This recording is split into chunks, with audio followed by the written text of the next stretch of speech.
இங்கே இந்த லேடி அவங்களோட பொண்ணோட பர்த்டே அன்னைக்கு அவங்களோட ஹஸ்பண்டுக்கு ஒரு லெட்டர் கொடுக்குறாங்க. அந்த லெட்டரை படிச்ச அந்த பொண்ணோட அப்பாவும் அந்த லெட்டரை வாயில வச்சுட்டு அங்க இருந்து ஜன்னல் வழியா குதிச்சு இறந்துடுறாரு. அந்த பொண்ணுமே தன்னோட அப்பா எப்படி அந்த லெட்டரை படிச்சு கீழே விழுந்து இறந்தாரு, எப்படியாச்சும் அந்த விஷயத்த கண்டுபிடிக்கணும்னு ஆர்வமா இருக்கிறான். போலீஸும் அந்த லேடி கிட்ட அந்த லெட்டர்ல என்ன எழுதிருந்தீங்க அப்படின்னு சொல்லி கேக்குறாங்க. அவங்களுமே பதில் ஒண்ணுமே சொல்லல. சரியான ப்ரூஃப் இல்லாதனால அந்த லேடியை வெளியே விட்டுடுறாங்க. அப்பையில இருந்து அந்த லேடியும் காணாம போயிடுறாங்க. அந்த பொண்ணுக்கும் 15வது பர்த்டே வருது. அந்த பொண்ணோட மாமாவும் ஒரு கிஃப்ட் கொடுக்கறாரு. அந்த பொண்ணுமே ரொம்ப ஆசையா அந்த கிஃப்ட ஓபன் பண்ணலான்னு போகும்போது அந்த பொண்ணோட காணாம போன அம்மாவும் வந்துடுறாங்க.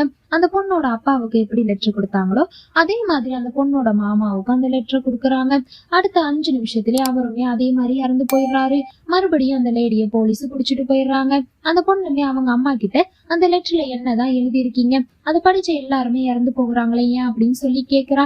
அந்த லேடியுமே அந்த பொண்ணு கிட்ட யாரையும் நம்பாத அப்படின்னு சொல்றாங்க.